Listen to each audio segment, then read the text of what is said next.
welcome mga abe at welcome po sa panibagong edisyon ng Punto ni Abe. Ako po ang nilingkod, Kuya JDL, at ito po ang pag-uusapan natin ngayon. 4 na A na maaari nating ibigay sa ating mga may bahay upang maging matiwasay ang ating pagsasama, at 3 R na gagamitin ng mga babae upang manatiling loyal sa kanila si Mister. Disclaimer lang mga abe, hindi nangangahulugan na susundin nyo itong sinasabi ko, magiging 100% na walang aberya ang pagsasama.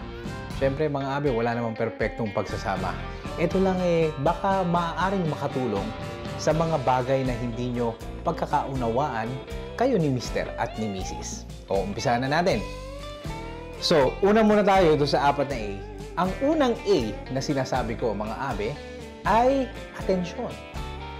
Walang unang magbibigay o inaasahan na magbibigay ng atensyon sa ating mga misis, tayong mga mister. Dapat tayo ang unang magbibigay sa kanila ng atensyon dahil tayo ang unang nilang inaasahan na papansin sa kanila. Wala nang iba. Kaya kapag tumawag si misis, dapat atensyon agad si mister para iwas bato o iwas bibig. Dahil walang ibang katahimikan sa bahay kapag tahimik at masaya si Mrs. Okay? Number 1 is atensyon. Okay mga abe, tumungo naman tayo sa ikalawa. Ano ba ang ikalawa? Affirmation mga abe.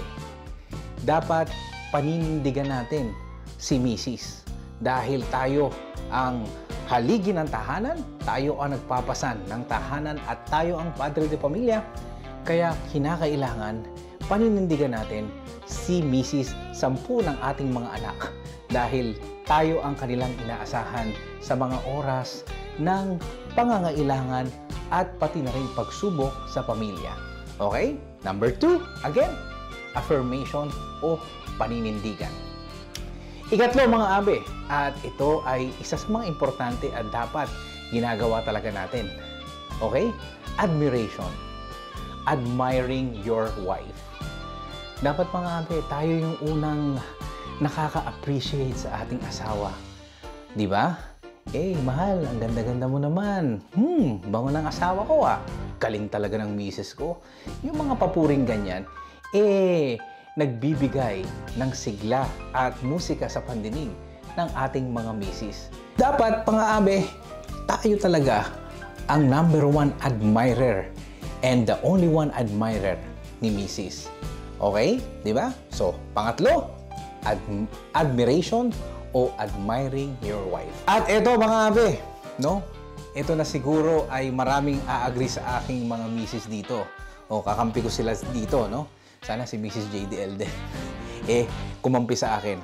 Pero ito po mga abe, ang pang-4 na A, walang iba kung hindi ang allowance. Okay? Wala na yatang ibang magiging ingat yaman o treasurer sa loob ng pamamahay kung hindi si Mrs. Kaya dapat lagi nating ipinagkakatiwala sa kanila ang finances. Kapag may kinita si Mister, entrega agad kay Mrs. Para nga sabi nila, happy wife is happy life. Kapag busog ang bulsa ni Mrs. at ang bank account, talagang peaceful ang buhay dahil tahimik si Mrs. Okay? So, wag na talagang magsusubay. O hayaan yung si Mrs. ang magbigay sa inyo ng panggastos. Okay? Sana magawa ko rin yun, ano? Anyway, so yan po ang 4. Ulitin ko Una ay na A, ang una sa 4 na A na pinag-usapan natin ngayon na parang ibigay natin sa ating mga misis. Number 1 is attention.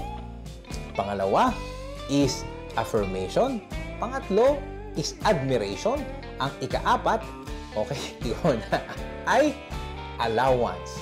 Yan po ang 4 na A na kailangan dapat ibigay natin sa ating mga misis o sa ating mga partner na okay, dumako naman tayo sa mga mister o sa tinatawag na haligi ng tahanan. Okay, ano ba yung 3 R na dapat ibigay kay mister o sa ating mga kalalakihan? Ito, mga abe, unang-una, respetuhin ang ating mga mister sa harap ng ating pamilya at ng kanilang pamilya. Okay, mga misis, wag nating hihiyain si mister sa harap ng ating pamilya at ng kanyang pamilya. Tandaan nyo mga abe, okay, mga misis na babae, walang ibang karapat-dapat sa kanilang anak na lalaki, sa kanilang mga nanay, kung hindi sila lang. Kaya, wag nyo na pong pangarapin na magkakasundo kayo ng inyong mga biyanan. Dahil wag nyong sisiraan ang inyong mga mister sa kanilang mga nanay kung ayaw nyong magkaroon ng kaguluhan sa inyong buhay. Okay? Pangalawa, respetuhin ang inyong mga asawa sa harap ng kanilang mga kaibigan o sa harap ng inyong mga kaibigan. Wag niyo po silang hihihiin sa harap ng inyong mga kaibigan at ng kanilang mga kaibigan. Hayaan nyo sila na bumangka, no? At kung may mali man sa kanilang sinasabi, hintayin nyo na kayong dalawa na lang. O tingnan mo na lang sa tingin at sabihin nyo, bulungan nyo, mamaya ka sa akin pagdating sa kwarto. Bigyan nyo sila ng pagkakataon na ipagyabang ang kanilang mga sarili kahit na kadalasan o minsan, medyo off the line na sila. At may panahon upang para sila ay pansinin nyo kung sila ay medyo crossing the line na. At ito mga abe, pangatlo, respetuhin ang inyong mga asawa sa harap ng inyong mga anak. Wala nang iba yatang mas gaganda pa sa sinabi ko yung pangatlo mga abe. Sapagkat kung hindi nyo kayang respetuhin ang inyong mga asawa sa harapan ng kanilang mga anak, paanong irerespeto ng inyong mga anak ang kanilang mga ama? At paano rin kayong marerespeto ng inyong mga anak kung ang mismong inyong asawa ay hinihiya nyo sa kanilang harapan? Napakasakit nun sa inyong mga anak kapag hindi nyo respeto ang inyong mga asawa o kanilang tatay sa harapan nila.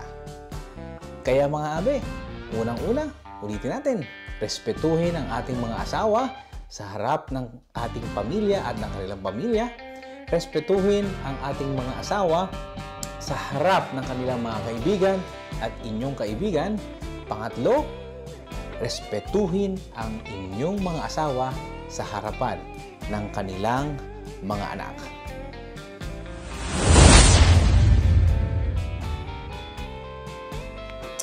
Okay mga abe, yan po ang ating punto ni abe ngayon.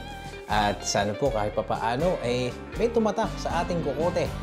At sabi ko nga, ito po ay punto ko lamang. Nasa sa inyo na po kung gusto nyong tupdin o gusto nyong subukan. Okay mga abe, ako po inyong likod, Kuya JDL. At nagsasabing, best regards, Kuya JDL. Bye!